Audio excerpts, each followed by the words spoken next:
Let's be real, it's tough to get through life without disliking someone.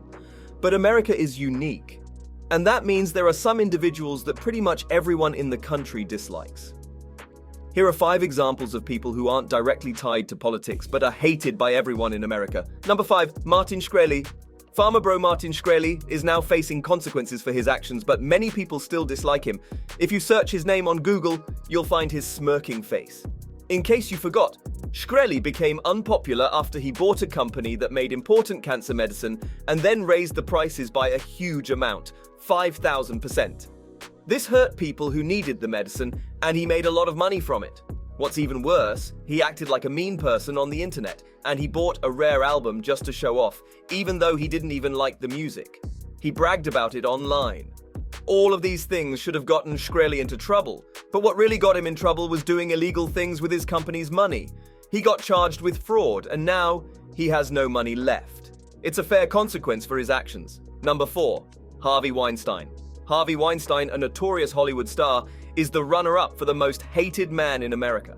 His reputation fell apart when the New York Times exposed his history of sexually assaulting women through the casting couch. Over 80 women accused him of impropriety, with 13 alleging assault. The #MeToo movement on Twitter boosted these stories, leading to his firing, project removal, and multiple criminal charges around the world. Number 3, Bill Cosby. Bill Cosby has been accused of hurting women for even more time than Weinstein. Until now, 59 women have said that the old comedian hurt them or hurt them really badly, often by giving them drugs without them knowing. People started saying this a long time ago, back in the 1960s, and it didn't stop until 2008. That's 52 years of doing bad things. Sadly, a lot of the things he's accused of happened too long ago to be dealt with in a court. There was one trial for something that happened in 2004, but it couldn't finish because the jury couldn't agree. Before that, in a different case, it was found that Cosby used strong drugs to make his victims weak before hurting them. Cosby is now 80 years old, and it's possible that he might die before facing the consequences of what he did. Number 2, Milo Yiannopoulos. It's hard to lose your job at Breitbart News. Milo Yiannopoulos is someone who strongly supports white nationalism and Nazi ideas, and he's also known for being against Jewish people, racist, sexist, and homophobic. He thinks socialism and Islamists are a bigger threat to America than unequal wealth or corrupt government. For Breitbart, those are all fine opinions, but what finally got him fired was a video where he said some really questionable things about his thoughts on pedophilia.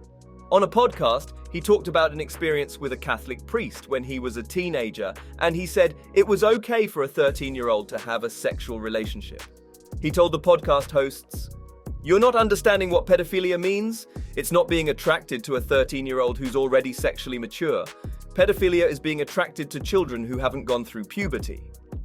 That was the last straw for Yiannopoulos. He lost all his chances to speak publicly and had to quit Breitbart soon after. Now he's just another gay man who seems unhappy and upset, wondering why people don't like him. Number 1, Roger Goodell. People in America love football, but they don't like Roger Goodell, who is in charge of the NFL. Since he's been in charge, few people are watching NFL games, and that's not good. He got mad at players who protested against unfair treatment by kneeling during the national anthem. He also didn't pay attention when players worried about a brain condition from getting hit too much. It's like if you get hit in the head a lot from playing football often. Also, those Thursday night football games, they turned out really bad. The games aren't as fun because players don't have enough time to rest before playing again. In general, it looks like Goodell is more interested in helping the NFL owners than caring about the game or the players. He's now the most hated person in sports. What's your opinion on these people? Tell us in the comments section below. That's it for today's video. Hit that subscribe button and ring the notification bell to stay updated with our latest videos.